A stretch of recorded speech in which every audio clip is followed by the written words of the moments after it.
Yo, thank you for filming with me today, my filming companion.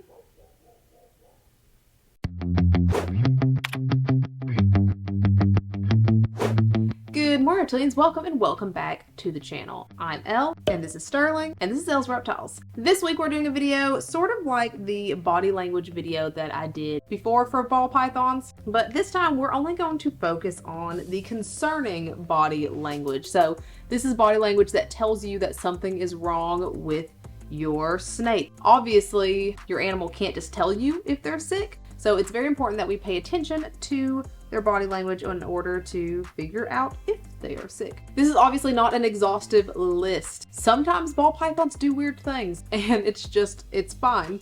But if you do notice that your ball python is doing things on this list, maybe just take a moment and just double check that everything is okay and that there's not a bigger problem. Before we get started, this video is sponsored by Custom Cages. Custom Cages makes these super cool cages. So make sure to stay until the end of the video to find out all about the things they make. Let's get started. All right. First and foremost, the biggest concern is any change in behavior. If your ball python, oh my God, that hurts. If your ball python was super sweet and cuddly and passive, and then one day all of a sudden they are hissing at you and getting super defensive, something is wrong. Any sort of quick, abrupt change in behavior like that is usually indicative of something greater being wrong. So if that is the case, and if that is why you came to this video, make sure that you just double check that all your tank conditions are right, make sure the hot spot is right, the cool spot is right, the ambient temperature is right, make sure that they don't have mites, make sure that they have fresh water, make sure that you don't see any mucus or anything around their nose or their mouth, and that there's no eye irritations or anything like that going on. Just make sure that everything is okay. Next up, not eating. Missing a meal can be pretty common for ball pythons. It is very frustrating, but it can be common.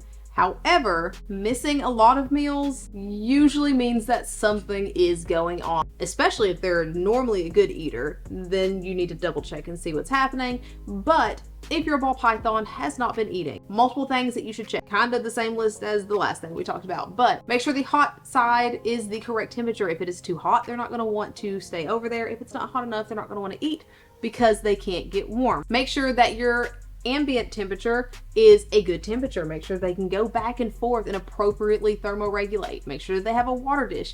If a ball python is dehydrated, they're usually not going to eat. They can't properly digest food if they're dehydrated. Make sure that they have fresh water. Make sure that their tank is big enough. Make sure that they have enrichment in that tank. If they're just bored and depressed, they're not going to eat. Make sure that you are offering the appropriate size rodents. If those rodents are too big, if your snake looks at that rodent and doesn't think that it can swallow it, it's not going to attempt to eat it. So go down a size if you need to. Make sure that you are getting those rodents from a good source. There are certain places that we cannot get rodents because these ball pythons will not eat them. Currently, we are using perfectprey.com. Not sponsored at all. They always look so healthy and their fur is so white. Highly recommended. Again, not sponsored. Make sure that you're warming those rodents up enough. Obviously, do not put rodents in the microwave, but warm them up in warm water. Newly discovered on our part, we've talked about this multiple times on this channel. Our female ball python that's in the very tip-top tank up there, she did not eat for like 8 or 9 months. At this point, I don't remember exactly how long it was. I am very bad at the concept of time, and we upgraded her tank into a bigger tank with more room. She can stretch out, more enrichment. The temperatures are still the same. Everything is still the same except for she has more enrichment, more room, and a bigger water dish. And she has not skipped a single meal since. So make sure that your tank is big enough. For a very long time, keeping ball pythons in tubs was seen to be okay, but they will use the space that you give them. They will stretch out. They will be so much happier in bigger tanks. Yeah, so just make sure that they are in an appropriately sized tank, and that might help because it helped our ball python. Next up, shedding in little pieces. This isn't really body language, but it's something that happens to their body. If your ball python is consistently shedding in a bunch of tiny little pieces, then there is something wrong. You need to check the humidity in that tank. If you need to, put a humid hide in there. A humid hide is simply a box with something wet inside. Usually it's like sphagnum moss. And snakes will sometimes use that. They'll go in there when they are about to shed, and it helps them get all the shed off. Put a human hide in there, or make sure that their water bowl is big enough. Sterling, now that he has a bigger water dish, loves to submerge his entire body in the water dish, especially when he is shedding. If your ball python does happen to shed a bunch of little pieces, or they have little pieces stuck, the easiest way to get those off is, as soon as they're done shedding, take a wet washcloth and just kind of go along their body with that wet washcloth, and it'll come right off. You don't want to leave stuck shed pieces on your ball python because they'll kind of just start to cake up. It becomes a whole bad situation. So super easy to do there, or just soak them in a bath, put them in a bathtub and let them soak, and it'll come off that way too. Make sure that they do not have mites. Mites can prevent them from shedding appropriately, so make sure that's not the case. Moving on to mites. This is something that we've mentioned multiple times already, so let's talk about mites and the signs that we need to look out for those, because mites can be scary. They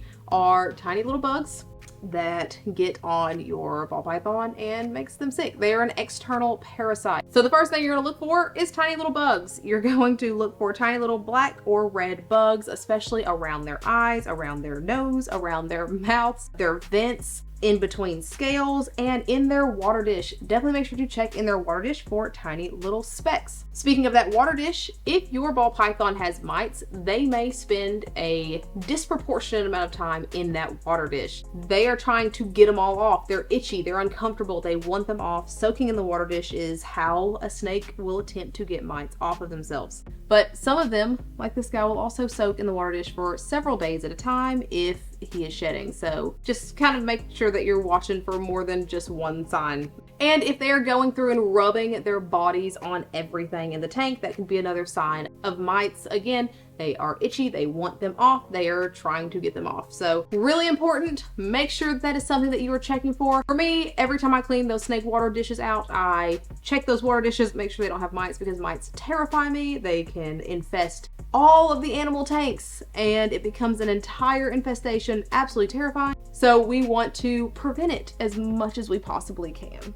Constantly looking up. So this can be a normal thing. Sterling has always enjoyed laying on the glass, laying his head flat up against the glass. However, it could be a sign of a respiratory infection. They do this to kind of drain everything because they're uncomfortable. They'll have mucus around their nose or around their mouth, so make sure to look for those things as well. Sometimes you can hear them making breathing sounds, which means that it's a pretty bad respiratory infection. But if that is something that you notice your ball python doing, maybe just take a peek around their nose and mouth regions to make sure everything looks okay. Not going back and forth across the tank. You want to make sure that they are thermoregulating. This doesn't mean that they should constantly be going back and forth and back and forth, but if you notice that your ball python never goes to their hot side, you should probably check that hot side. This normally happens if the hot side is too hot, or the hot side is too cold, or the cool side is too cold, or the ambient temperature is too cold, or maybe the cool side is too hot. Just make sure to check all of the temperatures in that tank if you notice that they are not regulating themselves,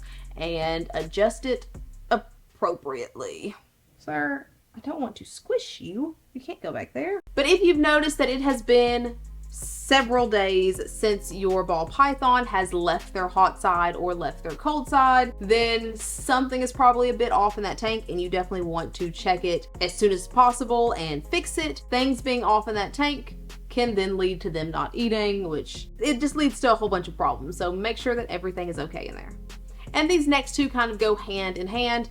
If you notice that your ball python is flipping upside down or kind of corkscrewing, then that could mean that they have neurological issues, which kind of goes along with certain morphs. If you notice that your ball python is constantly missing food when they are striking, they're constantly missing their food, that also can be indicative of certain neurological issues. Edited to add as I wait for him to let go of me. Consistently missing food can also mean vision problems. Sterling is blind and he misses a lot. So just throwing that one out there. So make sure to Google the morph of snake that you have if you notice your snake doing anything weird, and Google will let you know if there are morph issues. The big one that I think everyone knows at this point is the spider ball python. Spider ball pythons can have some pretty severe neurological issues, including that corkscrewing and flipping upside down and not being able to hit their target when they strike. So just make sure to double check. There are lists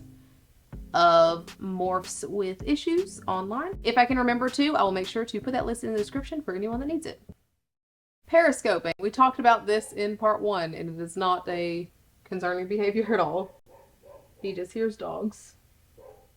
And the last one we're going to talk about is your ball python's tongue not forking when it comes out of their mouth. This kind of goes along with one of the other ones, but I thought I'd put it in its own category because it's a very specific thing. If your ball python flicks its tongue and there are not forks in its tongue, this could mean that your ball python has a respiratory infection. Like we talked about earlier, sticky, mucousy stuff around the nose and mouth could mean respiratory infection, but that mucus being in their mouth can cause their tongue to just kind of stick together when it comes out instead of forking like this. This is super easy to check for. They flick their tongues nonstop except for when they're periscoping, but it is a really big one to watch out for. So whenever you're watching your ball python, just always make sure that their tongue comes out in 2 pieces. Very occasionally ball pythons are born with a non-forked tongue though, so if that's the case with yours, then obviously they were just born that way. But in general, if you know that your ball python usually has a forked tongue, then they should always have a forked tongue.